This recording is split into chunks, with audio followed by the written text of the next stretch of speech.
Sir cab auto பைக்குன்னா red taxi மட்டும்தான். கடந்த ஏப்ரலில் டீலிமிட்டேஷன் பில் நாடாளுமன்றத்தில் 3/2 பங்கு கிடைக்காமல் முறியடிக்கப்பட்ட அதை தொடர்ந்து அது ஒரு மிக முக்கியத்துவம் வாய்ந்த ஒரு நிகழ்வு. அதை தொடர்ந்து அது தொடர்பான விவாதம் தொடர்ந்து இருக்க வேண்டும். அதை நோக்கி போயிருக்கணும் நாம். ஆனால் அப்படி போக முடியாமல் போனதுக்கு இந்த தேர்தல் முடிவுகள் ஒரு முக்கியமான காரணமாக அமைந்துவிட்டது. தேர்தல் முடிவுகளுக்கு பிறகு மாநில அரசியலில் இங்கே உள்ள விவாதம் தான் இந்த பிரச்சனைகள் தான் பேசப்பட்டு கொண்டிருக்கிறதே தவிர டீலிமிட்டேஷன் என்ற பிரச்சனை எப்படி இருந்தாலும் ஏப்ரல் செஷனில் தோற்கடிக்கப்பட்டிருந்தாலும் அது தலைக்கு மேலே தொங்குகின்ற கத்தி, அது வந்தே தீரும் திரும்ப என்பது எல்லா கட்சிகளுக்கும் தெரியும். அப்படி இருக்கும்போது அது பற்றிய தீர்க்கமான விவாதமும் முடிவும் வந்திருக்க வேண்டும்.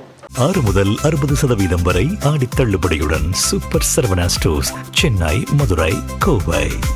அதாவது அனைத்து இந்திய அளவில் பாரதிய ஜனதா அல்லாத மற்ற கட்சிகளை இதற்கு எதிராக திரட்டுவது, ஒரு பொது கருத்தை திரட்டுவது, என்ன செய்ய முடியும் என்பது குறித்து ஒரு விவாதத்தை தொடர்ந்து நடத்துவது என்பதெல்லாம் நடந்திருக்க வேண்டும். தமிழ்நாடு நடத்தி இருக்கும். ஒருவேளை தேர்தல் முடிவு இப்படி வராமல் இருந்திருந்தால் என்பது என்னுடைய கருத்து. அந்த வாய்ப்பு இல்லாமல் போச்சு. அந்த முடிவுகள் கம்ப்ளீட்டாக நம்ம வேறு பக்கத்துக்கு திருப்பி விட்டது. இப்போது 13ஆம் தேதி அன்னைக்கு இந்த மழைக்கால கூட்டத்தொடர் முடியுது. FCRA பில் தான் வரப்போகுது அப்படின்ற மாதிரி சொல்லிட்டு இருக்கிறாங்க. Foreign contribution regulation act. அதையும் எல்லா எதிர்க்கட்சிகளும் எதிர்க்கிறார்கள். வித்ட்ரா பண்ணணும்லாம் கோரிக்கை வச்சுருக்கிறாங்க.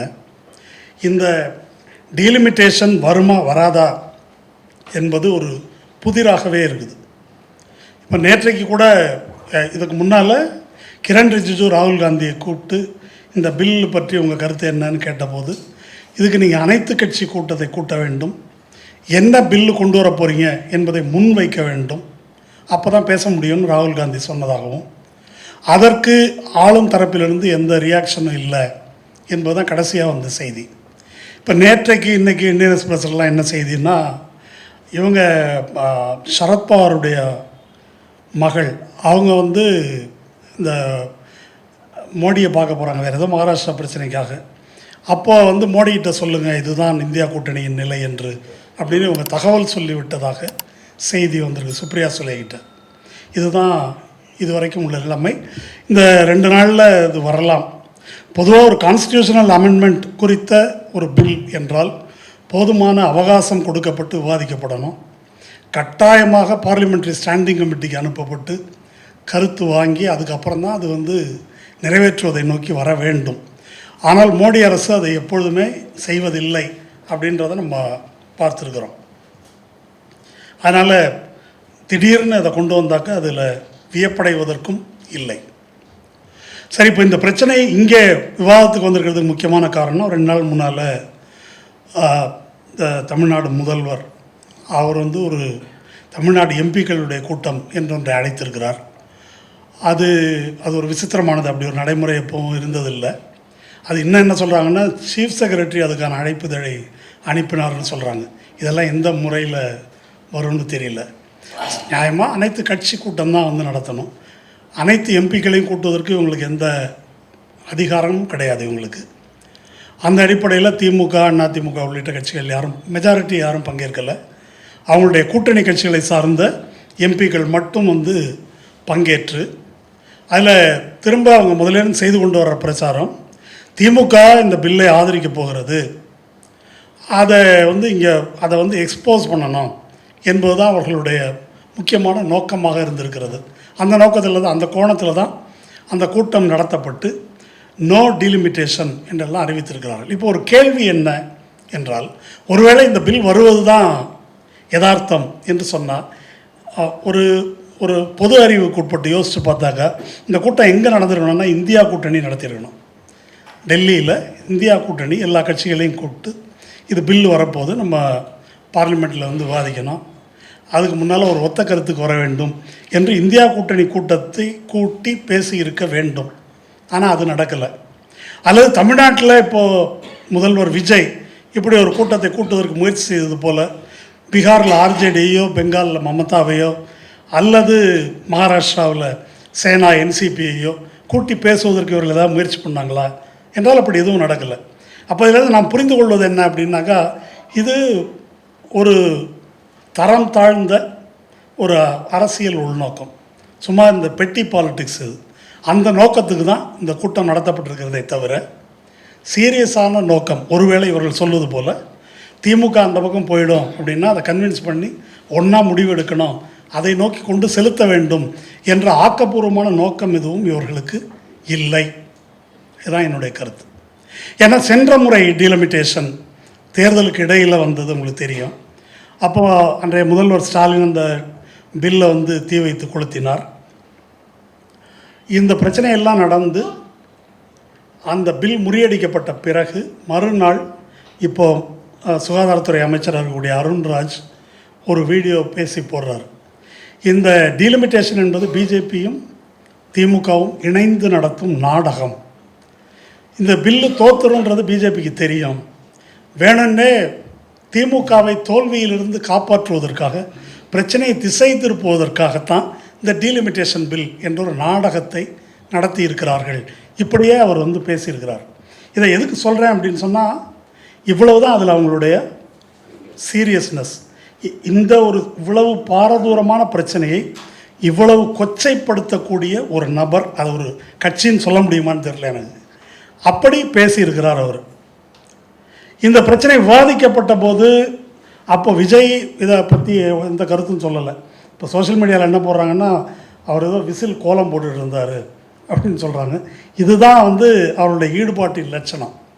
ஆனால் இப்போ எதுக்காக பேசினார்கள் என்றால், திமுகவை காணர் பண்ணுறதுன்றது மட்டும் இல்லை, காவிரி பிரச்சனையிலிருந்து, மேகதாது பிரச்சனையிலிருந்து திசை திருப்புவது அவர்களுக்கு அவசியமான நோக்கமாக இருந்திருக்குது. இப்போது இவர் அருண்ராஜ் தான் இப்படி பேசினார்ன்றது இல்லை, நிர்மல்குமார் இந்த பிரச்சனை திமுகவுக்கும் டிகே சிவகுமாருக்கும் அண்டர்ஸ்டாண்டிங் இருக்குது அப்படின்ட்டார் அவர். அதனால் அது திருப்பரங்குன்றத்தில் அவர் என்ன பேசினார் உங்களுக்கு தெரியும். இது பிஜேபியும் திமுகவும் நடத்தும் நாடகம். நிர்மல்குமார் எப்படின்னாக்கா, எஸ்பி பாலசுப்ரமணியம் வாயை திறந்தால் கமகம் அப்படியே வரும் அவருக்கு. அந்த மாதிரி ஒரு வாயை திறந்தால் பொய் அவ்வளோ ஈஸியாக வரும். ஏற்கனவே அத்ராஸில் அப்படி தான் சொன்னார். இங்கே இதை பற்றி இப்படி சொல்லியிருக்கிறார். இது அவருக்கு இபியில் பியூஸ் கட்டை பிடிங்கிட்டு போயிட்டாங்கன்னாரு. இது அந்த அளவுக்கு ஒரு தரம் தாழ்ந்த, அது ஏன்னா அந்த சங்கீதத்தில் பயிற்றுவிக்கப்பட்டவர். அப்போது இந்த விஷயங்களை திசை திருப்புவது என்பதுதான் இவர்களுடைய நோக்கம். இதில் கூட நிற்கக்கூடிய காங்கிரஸ் இதுக்கு பக்கவாத்தியம் வாசிக்குது. என்னன்னு கேட்டால், தமிழ் மாநிலத்தின் உரிமையை எப்படியாவது நாங்கள் காப்பாற்றியே தீர்வோம் என்று அதற்காக அவர்கள் போராடுவதாக தங்களை முன்னிறுத்தி கொள்கிறார்கள். அப்படி சொல்வதற்கு காங்கிரஸுக்கு ஏதாவது ஒரு அருகதை இருக்கிறதான்றது முக்கியமான கேள்வி. காவிரி மேகதாது பிரச்சனை, காவிரியினுடைய ட்ரிபியூனல் ஆணையை அமல்படுத்தவில்லை கர்நாடகம், இது எல்லாருக்கும் நமக்கு தெரியும். அப்போ ட்ரிபியூனல் ஆணையை அமல்படுத்துங்கள் என்று ஒரு தேசிய கட்சி கர்நாடகாவில் ஆட்சி செய்து அவங்கள்ட்ட கோரிக்கை வைப்பதற்கு நேர டிகே சிவகுமாரை போய் பார்த்து இதை சொல்வதற்கு கூட தயாராக இல்லாத காங்கிரஸ் எம்பிக்கள் தமிழ்நாட்டின் நலனுக்காக நாங்கள் குரல் கொடுக்கிறோம் என்று பேசுவது கேலிக்கூத்து. காவிரி அப்படின்றது என்ன, ஒரு மாநிலத்தினுடைய உரிமை. ஒருவேளை இது 2 நாடுகளாக இருந்தால், இது நேற்று நேர்காணலையும் சொல்லியிருக்கிறேன், நம்ம கடைசியாக நடைபெற்ற இந்த காஷ்மீரில் பகல்காம் தாக்குதலை ஒட்டி இந்திய அரசு சிந்து நதி ஒப்பந்தம் அதை நாங்கள் ரிவ்யூ பண்ணுவோம், பிளாக் பண்ணுவோம், இதெல்லாம் ஒரு சவடால் பேசினாங்க.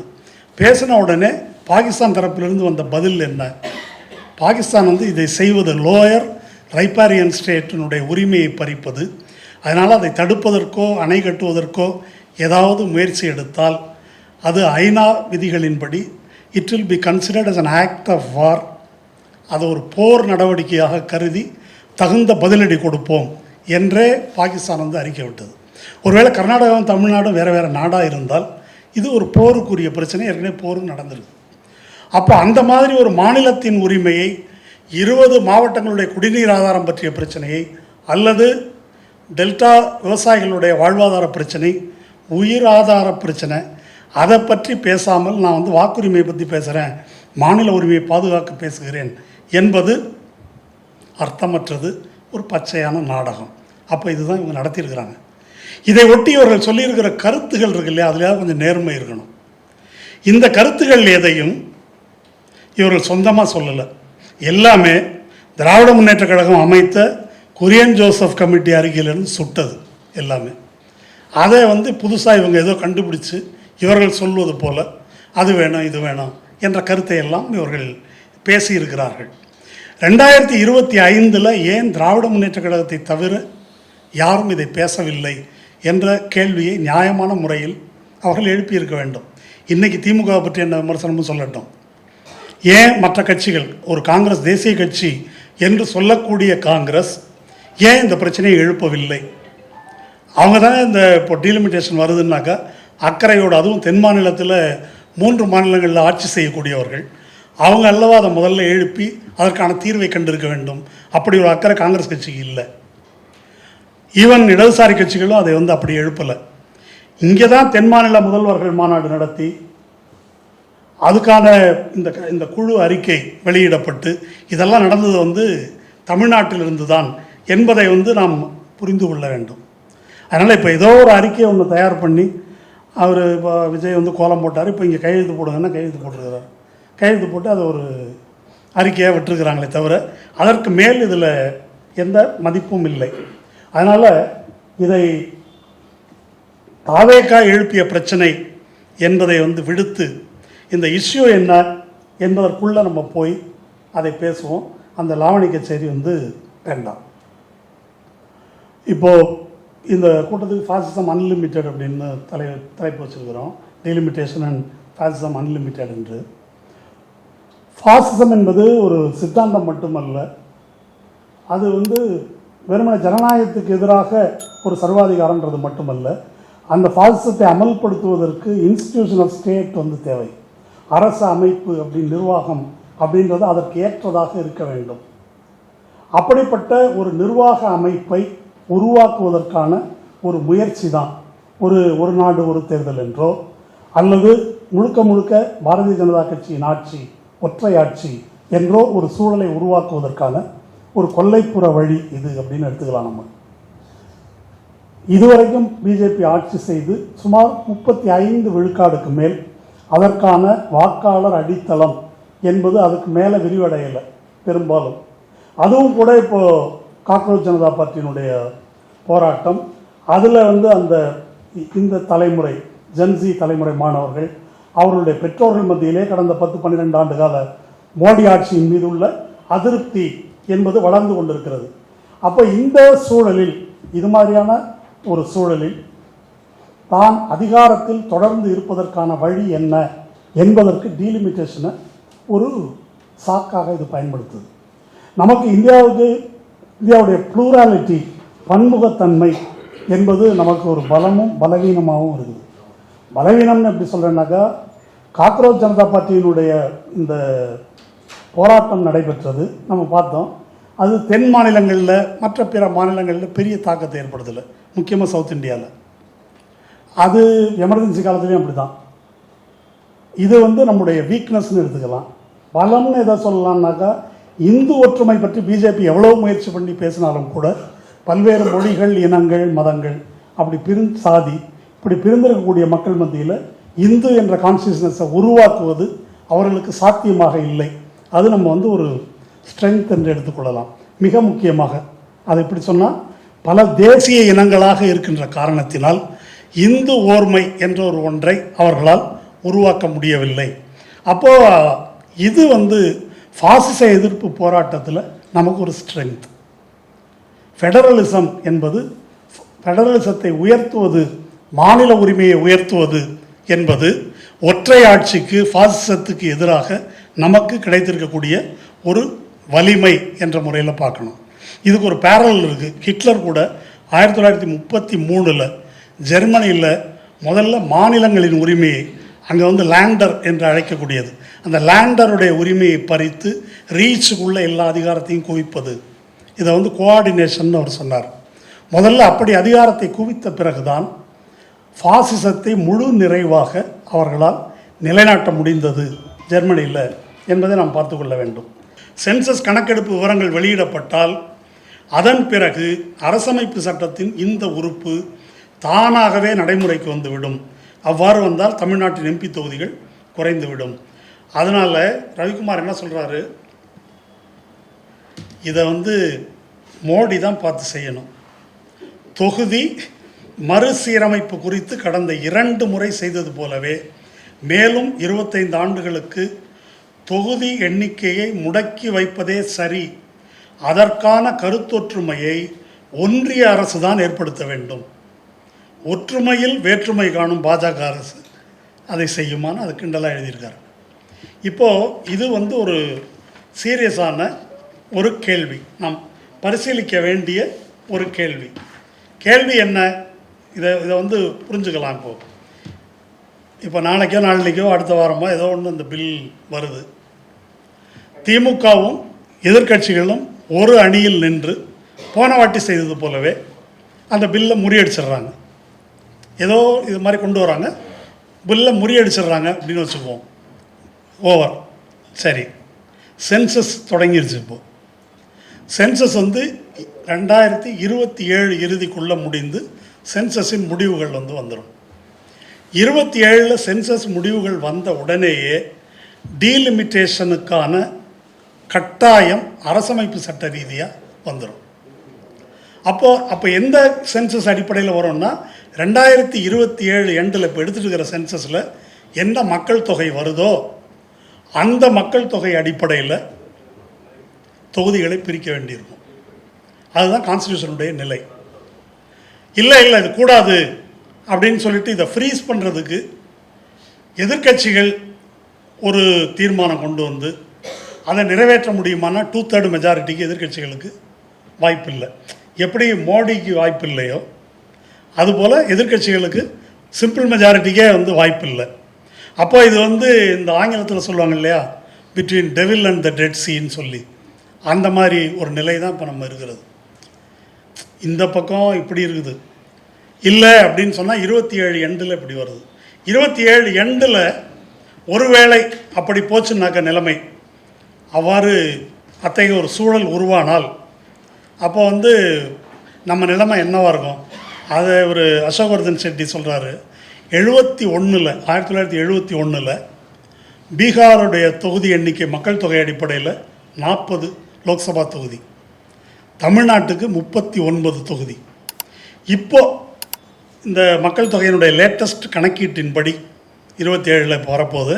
25 மக்கள் தொகையை அவர் சொல்கிறார். 25 மக்கள் தொகையை வச்சுட்டு பார்த்தா பீகாருக்கு 50 ஆகும், தமிழ்நாடு 29,000. இது 27 சென்சஸுக்கு போனால் மிக மோசமான நிலை ஏற்படும் அப்படின்றது இந்த பக்கம். அதுதான் டெவில் அண்ட் த டெட் சீன்னு சொல்கிறேன். இப்போது இந்த பக்கம்னாக்கா இப்படி ஒரு சிக்கல் இருக்குது. விட்டாக்கா 27 அப்படி போகும். இதை ஒரு 2/3 மெஜாரிட்டியில் வேறு ஒன்றை நிலைநாட்டுவதற்கான வாய்ப்பு நமக்கு இருக்குதா அப்படின்னா இல்லை. அடுத்தது திராவிட முன்னேற்ற கழகத்தினர் சிலர் பேசி வருகின்ற, ஏன்னா ஒவ்வொருத்தர் வரட்டும் முடிவு செய்யலான்னு சொல்கிறாங்க, நாங்கள் நிலை எடுக்கலைன்றாங்க. பலர் எப்படி பேசுகிறாங்கன்னாக்கா 7.2 வேணும் எங்களுக்கு, 50% இன்க்ரீஸ் ஃப்ளாட்டாக எல்லாருக்கும் கொடுத்தால் அதை ஏற்றுக்கொள்ளலாம், அதில் நமக்கு என்ன பிரச்சனை அப்படின்னு சொல்கிறாங்க. இந்த கருத்து இப்போ திமுக சொல்கிற கருத்து மட்டும் இல்லை. சென்ற டீலிமிட்டேஷன் டிபேட் முடிந்து வாக்கெடுப்புக்கு போகும்போது காங்கிரஸ் கட்சியினுடைய பொதுச் செயலாளர் கேசி வேணுகோபால் அவர் எழுந்திரிச்சு அமித்ஷா கிட்ட இதான் கேட்டார்.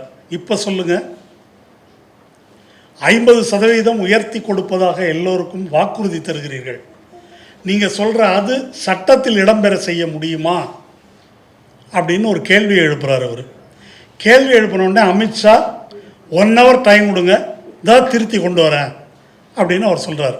அது ஒரு முட்டாள்தனமான கருத்தை அப்போ கடுமையாக கண்டித்து பேசினேன். இப்போ பிடிடி ஆச்சாரி சொல்லியிருக்கிறத நீங்கள் பார்க்கணும். 50% அப்படின்னு அதில் திருத்திடுவாங்க. ஆனால் 1 man 1 voteன்றது கான்ஸ்டியூஷனில் திருத்தப்படாமையே இருக்குது.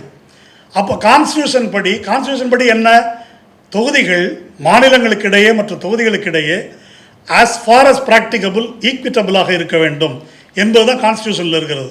அப்படி இருக்கும்போது எல்லாருக்கும் எப்படி 50% ஏற்றி கொடுப்பது சாத்தியம் என்ற கேள்வி இருக்குது. இது எதுவுமே கூரே இல்லாமல் ஒரு காங்கிரஸ் கட்சியினுடைய பொதுச் செயலாளர் பேசுனது. அது இப்படி பேசுகிறிய உட்காரியான்னு சொல்கிறது கூட காங்கிரஸில் யாரும் இல்லை.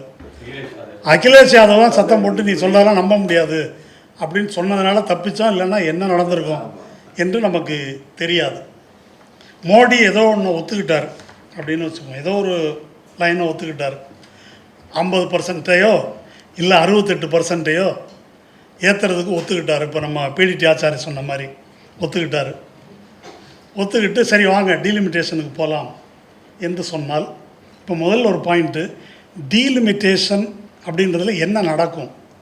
நம்ம டீலிமிட்டேஷன் இது வரைக்கும் எப்படி பார்த்துட்ருக்குறோன்னா, எங்கள் 7.2 குறையக்கூடாது அப்படின்ற, அது குறைஞ்சிரும், கூடுமா குறையுமா, யாருக்கு கூடும் யாருக்கு குறையும் என்பதை மட்டும் பேசுகிறோம். இதில் 3 விஷயங்கள் இருக்குது. ஒன்று, டீலிமிட்டேஷன் என்பது reallocation of parliamentary as well as assembly constituencies. அதை டீலிமிட்டேஷன் கமிஷன் புதுசாக ரீஅலோகேட் பண்ண போகுது, எண்ணிக்கை மாறுவது அது தொடர்பானது. ரெண்டாவது என்ன, தொகுதிகளின் எல்லை திருத்தி அமைக்கப்படும். தொகுதிகளின் எல்லை திருத்தி அமைக்கப்படும். எல்லை நாடாளுமன்ற தொகுதிக்கும் திருத்தி அமைக்கப்படும், சட்டமன்ற தொகுதிக்கும் திருத்தி அமைக்கப்படும். இதை டீலிமிட்டேஷன் கமிஷன் செய்யும், அது அவங்களுடைய உரிமை. மூணாவது, நாடாளுமன்றத்திலும் சரி சட்டமன்றத்திலும் சரி எது ரிசர்வ் தொகுதி என்பதை டீலிமிட்டேஷன் கமிஷன் முடிவு செய்யும். ரிசர்வ் தொகுதின்னா தாழ்த்தப்பட்ட பழங்குடியின மக்களுக்கு மட்டுமின்றி, இப்போ பெண்கள் இடஒதுக்கீடு வந்தால் பெண்களுக்கான தொகுதி என்ன என்ற ரிசர்வ் தொகுதியையும் டீலிமிட்டேஷன் கமிஷன் முடிவு செய்யும். இப்போ இந்த 3 தான் டீலிமிட்டேஷனில் நடக்க போகிற நடவடிக்கை. ஒன்று, தொகுதிகளை ரீஅலோகேட் பண்ணுறது. ரெண்டாவது, எல்லைகளை மறுசீரமைப்பது. மூணாவது, ரிசர்வ் கான்ஸ்டிடுவன்சியை தீர்மானிப்பது. இது 3 டீலிமிட்டேஷன் கமிஷன் செய்யும். இதில் வரக்கூடிய பிரச்சனை என்ன? இது ரொம்ப முக்கியமானது. ஆமாம், வரக்கூடிய முக்கியமான முதல் பிரச்சனை ஜெரிமேண்டரிங். ஜெரிமேண்டரிங் என்பது என்ன? இந்த தொகுதிகளை மாற்றி அமைக்கிறாங்க இல்லையா, அதில் செய்யக்கூடிய தில்லு முள்ளுக்கு பேர் தான் ஜெரிமேண்டரிங். அது ஒரு கிரேக்க புராணத்தில் சலமாண்டர்ன்ற ஒரு மிருகம் இருந்தது. அது இப்படி எப்படி எப்படி ஏதோ ஒரு வடிவத்தில் இருக்கும். அப்போ அதை போல் அமெரிக்காவில் கருப்பின மக்களுடைய வாக்குகளை எந்த இடத்திலும் பெரும்பான்மை பெறாமல் அவர்களை சிறுபான்மையாக்கும் விதத்தில் தொகுதிகள் மாற்றியமைக்கப்படுவது இன்னை வரைக்கும் நடக்குது, ட்ரம்ப் பீரியட் வரைக்கும். இதை ரேசியல் ஜெரிமாண்டரிங்னு சொல்கிறது. அப்போது அங்கே தான் அந்த சொல் உருவாகுது. அந்த ஜெரிமாண்டரிங் செய்வதற்கான வாய்ப்பு நிறைய இருக்குது. கற்பனையாக சொல்கிறோமா, இல்லை மோடி கவர்மெண்ட் நமக்கு பிடிக்காதுன்றதுனால சொல்கிறோமா? அப்படி அல்ல. அதுக்கு போதிய தரவுகள் இருக்குது. 2 மாநிலங்களில், ஒன்று அஸ்ஸாம், இன்னொன்று ஜம்மு அண்ட் காஷ்மீர். சொல்வது பாசிச எதிர்ப்பு, மாநிலங்களின் உரிமையை முன்னிறுத்துவது என்பதே பாசிச எதிர்ப்பு போராட்டத்துக்கான மிக முக்கியமான வடிவம். கல்வியில் அவன் வராமல் தடுக்கணும்னா அந்த ரைட் நமக்கு வேணும். வரி விதிப்பில் மாநிலங்களுக்கு உரிய பங்கு வேணும். அப்புறமா அது டீலிமிட்டேஷன் போன்ற பிரச்சனைகள் எல்லாத்தையும் அதில் டீல் பண்ணியிருக்கிறாங்க. அதை படிக்கலை. அதில் கடைசியாக என்ன சொல்கிறாங்க அப்படின்னு சொன்னால், கான்ஸ்டியூண்ட் அசம்பிளியில் ஹெச்வி காமத் சொல்கிறாரு, ஒரு கான்ஸ்டிடியூஷன் அமெண்ட்மெண்ட் வரணுன்னாக்கா குறைந்தது 6 மாதம் அவகாசம் கொடுத்து அதை விவாதிக்கணும். இது நாடாளுமன்றத்தில் விவாதிப்பது மட்டுமல்ல, மக்கள் மன்றத்தில் விவாதிக்கப்படணும். ஒரு கான்ஸ்டியூஷனில் ஒரு அமெண்ட்மெண்ட் கொண்டு வரதுன்றது அது ஒரு பாரிய விளைவுகளை ஏற்படுத்தக்கூடியது.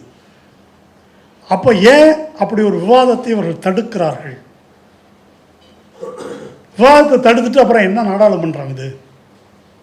அதுவும் இப்போ எண்ணிக்கையை கூட்டி 850 ஆக்கிட்டாக்கா அது தாவேகா பொதுக்குழு மாதிரி தான் இருக்கும். அது இல்லையா? அது சும்மா கை தூக்கிட்டு சத்தம் போட்டு அப்படியே போயிட வேண்டியதான். விவாதிப்பதற்கு ஏற்கனவே ஒன்றும் இல்லை. அப்போது 6 மாதம் டைம் கொடுக்கணும். அப்போ இந்த சப்ஜெக்ட் பற்றி நம்ம நாடாளுமன்ற உறுப்பினர்கள் இருக்கட்டும், எதிர்க்கட்சி தலைவர், அந்த எதிர்க்கட்சியினுடைய பொதுச் செயலாளர் தகுதி எப்படி இருக்குன்னு நான் சொன்னேன். இப்போ நம்ம சொல்கிற கருத்தெல்லாம் யோகேந்திர யாதவ் பேசுகிறாரு, பிடிடி ஆச்சாரி பேசுகிறாரு, இந்த கமிட்டி பேசுது, இன்னும் பல வல்லுநர்கள் எழுதுகிறாங்க. ஆனால் கட்சிக்காரங்க யாரும் இதை பற்றி உருப்படியாக எழுதுன மாதிரி நான் பார்க்கல. அவங்க தான் மக்கள் பிரதிநிதிகளாக அங்கே இருக்கிறாங்க.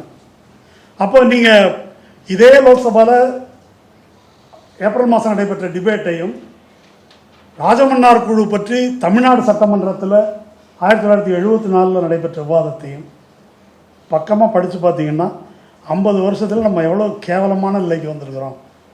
ஒரு ஒரு அறிவுபூர்வமான சமூகமாக இல்லை, நம்ம பிரதிநிதிகள்லாம் தற்குறிகளாக பொறுப்பற்றவர்களாக எப்படி இருக்கிறாங்கன்றதை அதை பார்த்து தெரிஞ்சுக்க முடியும். சட்டமன்றத்தில் அவ்வளோ தரமான விவாதம் நடந்தது. அதன் மீது வாதமாக இருக்கட்டும், எதிர்வாதமாக இருக்கட்டும். 1974 ஆழி பதிப்பகத்தில் ஒரு பெரிய புக்காக போட்டிருக்கிறாங்க. அப்போது இந்த 6 மாதம் அப்படின்றது இவங்க மட்டும் தனியாக பேசுகிறது இல்லை. குறைந்தபட்சம் அமெண்ட்மெண்ட் ஸ்டாண்டிங் கமிட்டிக்கு போகணும். இந்த விவாதம் ஸ்டாண்டிங் கமிட்டியில் யாரும் போய் சாட்சியம் அளிக்கலாம், சொல்லலாம் கருத்து. பொது வெளியில் இது விவாதிக்கப்படணும், சரி தப்பு. இது மக்களுடைய உரிமை பற்றிய ஒரு பிரச்சனை. இது அதை இன்னைக்கு கொண்டு வர்றது நாளைக்கு நிறைவேற்றுறது. ஏங்க ஒரு வக்ஃப் பில்லு அதை நிறைவேற்ற பார்த்தாங்க, முடியாதுன்னு சண்டை போட்டு அது ஸ்டாண்டிங் கமிட்டிக்கு போய் சில மாதங்கள் அது போச்சு. இவ்வளோ சீரியஸான ஒரு கான்ஸ்டியூஷன் அமெண்ட்மெண்ட்டை ஸ்டாண்டிங் கமிட்டி கூட அனுப்ப முடியாது, நான் நிறைவேற்றுறேன் அப்படின்னு சொன்னால் நீங்கள் அதில் எடுக்கிற நிலைப்பாடு அதுக்கப்புறம் இருக்கட்டும். அதுக்கு அனுமதிக்க முடியாது என்றே நிறுத்தணும். அதுக்கு அனுமதிக்க முடியாது என்று இது தடுத்து நிறுத்தப்பட வேண்டும். அப்படி தீர்க்கக்கூடிய பிரச்சனை இல்லை. இது நான் சொல்லலை, இது முதல்வர் பெயரில் வந்திருக்கக்கூடிய அறிக்கையில் இடம்பெற்றுள்ள கருத்து. அது இல்லாமல் இந்த ரெக்கமெண்டேஷன்ஸ், இந்த கமிட்டியோடைய ரெக்கமெண்டேஷன்ஸை குறிப்பிட்டு the government of Tamil Nadu endorses these recommendations அப்படின்னு போட்டு கீழே மு.க. ஸ்டாலின் சைன் பண்ணியிருக்கார். அப்போ இதுதான் திராவிட முன்னேற்ற கழக அரசாங்கத்தின் நிலை. அந்த நிலையில் அவர்கள் இருக்க வேண்டும். இருக்கணும்னா ஃப்ரீஸ் கேட்கணும். ஃப்ரீஸ் கேட்பது மட்டுமல்ல, இந்த குரியன் ஜோசப் கமிட்டி என்ன சொல்லி இருக்கிறதோ அவற்றை முன்வைத்து பேசணும். அப்படி டீசென்ட்ரலைசேஷன், ஃபெடரல் ரைட்ஸ், யூனிட்டரி கான்ஸ்டியூஷனுக்கு எதிராக பேசும்போது தான் காங்கிரஸ் எங்கே இருக்குது, மற்ற மாநிலங்கள் எங்கே இருக்கிறாங்கன்றது தெரியும். சும்மா கூட்டத்தில் கோவிந்தா போகிறதுல ஒன்றும் பலன் இல்லை. இதை ஒரு விவாத பொருளாக கொண்டு வரும்போது தான் மாநிலங்களை ஒரு அணியில் திரட்ட முடியும். போன மார்ச் 25ஆம் தேதி இவ்வளோ மாநிலங்கள் வராங்க, எதிர்பாராமல் நவீன் பட்நாயக் பேசுகிறாரு. அப்போ என்ன முடிவு பண்ணுறாங்கன்னா, நாம் வடகிழக்கு இந்திய மாநிலங்களை கூட கூப்பிடணும், இன்னும் அந்த பக்கம் ஜம்மு காஷ்மீர் இப்படியெல்லாம் இருக்கிறாங்க, அவங்கள கூப்பிடணும் என்று அப்போ முடிவு எடுக்கிறார்கள். இது இந்த கவ் பெல்ட் அப்படின்றது சின்னது, அதற்கு வெளியே பல மாநிலங்கள் இருக்கின்றன. கவ் பெல்ட்டாக இருந்தாலும் கூட மாநிலத்தின் உரிமை வேண்டும் என்று கருதக்கூடிய மாநில கட்சிகள் ஏராளமாக இருக்குது. அவர்கள் வழியாகத்தான் நாம் இதை இந்த போராட்டத்தை நடத்த முடியும். காங்கிரஸ் ஒரு பார்ட்டியாக அதுக்குள்ளே வரட்டும், அதில் நமக்கு ஒன்றும் பிரச்சனை இல்லை. ஆனால் இதை முன்னெடுக்க வேண்டிய பொறுப்பு ஒப்பீட்டளவில் திராவிட முன்னேற்ற கழகத்திடம் இருக்கிறது. இப்படி திமுகன்னு ஏன் சொல்ல வேண்டியிருக்குன்னா வேற இது ஒரு துயரம். இது அதாவது போன டீலிமிட்டேஷன் வந்ததுங்க, இப்போ இது வந்திருக்குது. இதை ஒட்டி இது போன்ற பல பிரச்சனைகள் வருது. தமிழ்நாட்டினுடைய சிவில் சமூகம், அறிவுத்துறையினர், தேர்தல் அரசியல் கட்சிக்கு அப்பாற்பட்டு இருக்கிற திராவிட இயக்கங்கள் அல்லது பொது உடைமை இயக்கம் சார்ந்த அறிவுத்துறையினர் யாருமே ஏன் பேசலை? சிபிஐ, சிபிஎம், எம்எல் குரூப் சார்ந்த இயக்கங்கள் அல்லது திராவிடர் கழகம் சார்ந்த பல்வேறு இயக்கம், தமிழ் தேசிய இயக்கம், யாருக்குமே இது ஒன்றும் பிரச்சனை இல்லையா? அப்போ என்ன நினைக்கிறாங்க?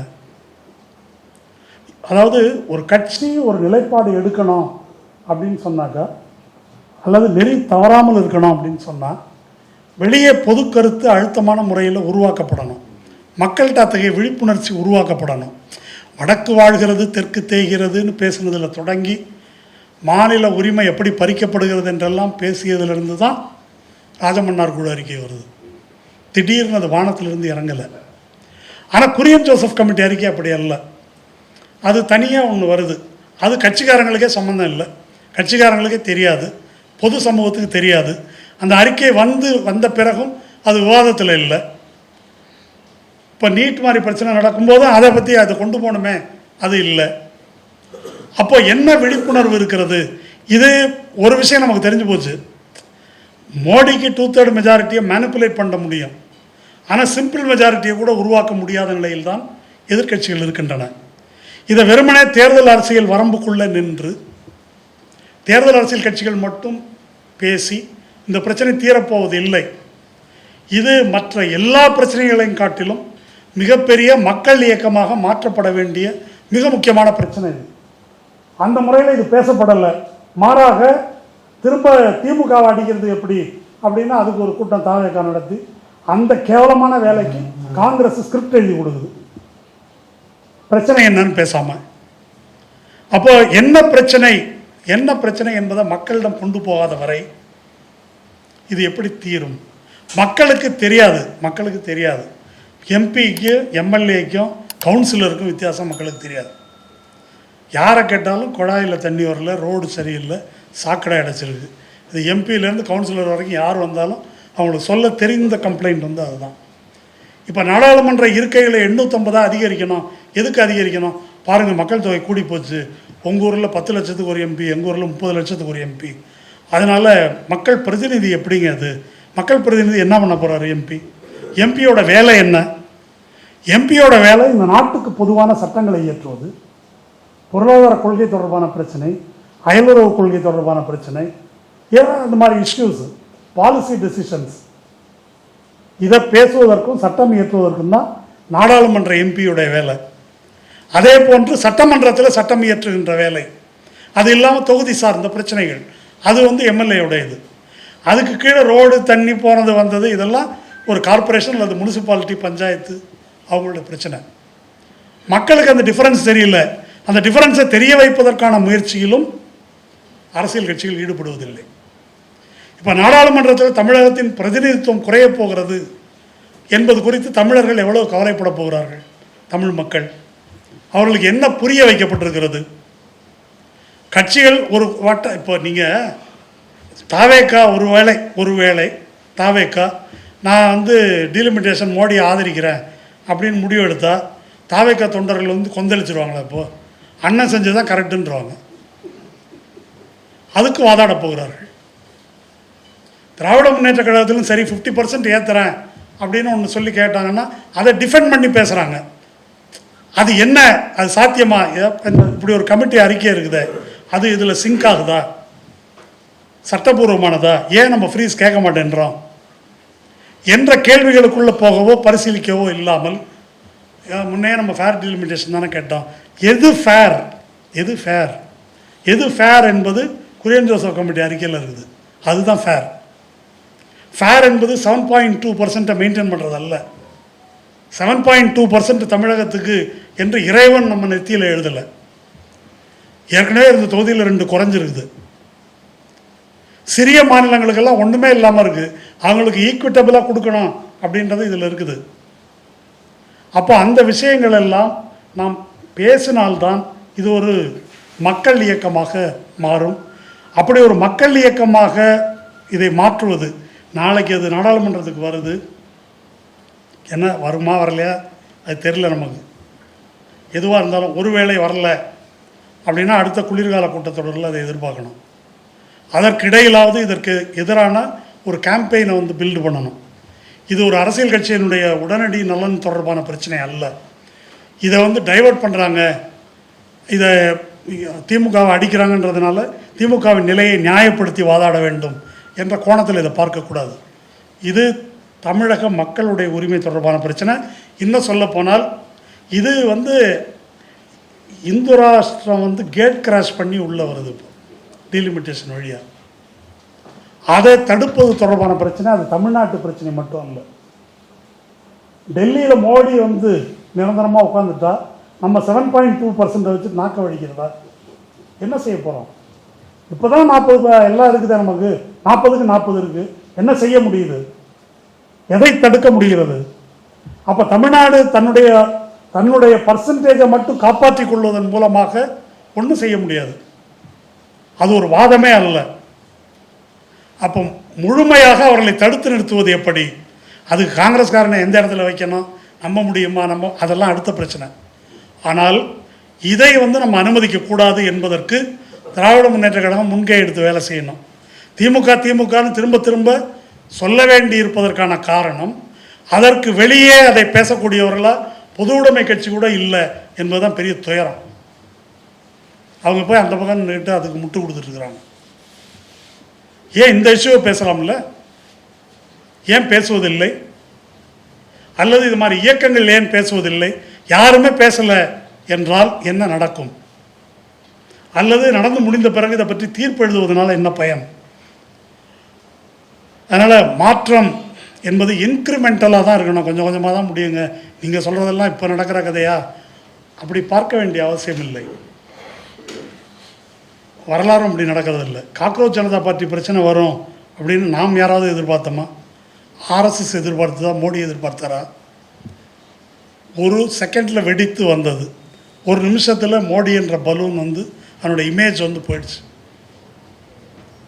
அப்போ உள்ளுக்குள்ளே அது குமுறி கொண்டிருக்கின்ற ஒரு அதிருப்தி, கோபம் என்பது மக்கள் மத்தியில் இருக்குது. அது அப்படி தான் வரும். அது ஒரு லீப்பில் வரும். ஈவன் இப்போது ஹிட்லர் வந்து ஃபாசிசம் என்று சமூகத்தை பின்னோக்கி இழுப்பதற்கு மிகப்பெரிய அவ்வளோ கொடூரமான ஒரு யுத்தத்தை நடத்தியதற்கு பின்னால் தான், அதன் எதிர்வினையாகத்தான் கிழக்கு ஐரோப்பிய நாடுகளில் வந்து சோஷலிசம் வந்தது. வெல்ஃபேர் ஸ்டேட் என்பது மேற்கு ஐரோப்பாவுக்கு வந்தது. அதுக்கு முன்னால் மேற்கு ஐரோப்பிய முதலாளித்துவ நாடுகளில் வெல்ஃபேர் ஸ்டேட் என்ற கருத்தாக்கம்லாம் கிடையாது. அதுக்கு பிறகு சோஷலிசத்தின் செல்வாக்கு ஏற்படுத்திய தாக்கத்தில் அது வருது. அப்போது சமூகத்தை பின்னோக்கி இழுக்க ஒரு முயற்சி நடக்கும்போது நாம் இருக்கிற இடத்திலே இருந்துக்கிறோன்றதல்ல, முன்னோக்கி கொண்டு செல்வதற்கான முயற்சியை, மாற்று திட்டத்தை முன்வைத்து நாம் வந்து பேச வேண்டும். ஒரு 68 ஒரு பிரபலமான 68 ஐரோப்பிய மாணவர் போராட்டம், அப்போது ஒரு பிரபல முழக்கம் இருக்குது, be realistic, demand the impossible என்று. ரியலிஸ்டிக்காக இருக்கிறது இம்பாசிபிளை டிமாண்ட் பண்ணுறது இல்லை, பாசிபிளை டிமாண்ட் பண்ணுறது. Be realistic, demand the impossible என்ற இடத்தில் நாம் இருக்கிறோம். காக்ரோச் ஜனதா பார்ட்டியினுடைய போராட்டம் கூட இம்பாசிபிள் என்று தான் நினைத்தோம். அந்த மோடி அரசுக்கு எதிரான அந்த அச்சத்தை ஒரு செகண்டில் வந்து அது தள்ளிவிட்டது மக்கள் மத்திய மனதிலிருந்து. அப்போ இந்த பிரச்சனையை குறித்து நாம் அந்த கோணத்தில் இதை பேச வேண்டியிருக்கிறது. மிக முக்கியமாக திராவிட முன்னேற்ற கழகத்தின் தொண்டர்கள், இது திமுக வர்சஸ் தாவேகா, திமுக வர்சஸ் காங்கிரஸ் பற்றிய பிரச்சனை அல்ல. இது வந்து இந்துத்துவ ஃபாசிசம், இந்த பக்கம் மக்கள் அல்லது தமிழ்நாடு என்ற பிரச்சனை, அதை தடுத்து நிறுத்துவது குறித்த பிரச்சனை என்ற முறையில் இந்த டீலிமிட்டேஷனுக்கு ஒரு ஃப்ரீஸ் என்பதை கேட்டு அவர்கள் குரல் கொடுக்க வேண்டும். அதில் there should not be any compromise, அதில் சமரசம் என்பது இருக்கக்கூடாது. அது ஒரு கட்டம்தான். அதுக்கு பிறகு 29 வருது. ஒருவேளை மோடி ஏதாவது ஒரு பில் கொண்டு வந்து ஒன்றுபட்டு நின்று தோற்கடித்து விட்டாலும் சென்சஸ் போயிட்டுருக்குது, 27 வந்துடும். இந்த இடைப்பட்ட காலத்தில் மாற்று அஜெண்டாவை முன்வைத்து பேசுவதற்கான ஒரு சிறந்த வாய்ப்பு நம் முன்னால் இருக்கிறது. பேசப்போகிறோமா இல்லையா என்பதுதான் நம்முடைய எதிர்காலத்தை தீர்மானிக்கும். நன்றி சார். கேப் ஆட்டோ பைக்குன்னா ரெட் டாக்ஸி மட்டும்தான். 6 முதல் 60% வரை ஆடி தள்ளுபடியுடன் சூப்பர் சரவணா ஸ்டோர்ஸ், சென்னை, மதுரை, கோவை. மின்னம்பலம்.com தமிழின் முதல் மொபைல் பத்திரிகை.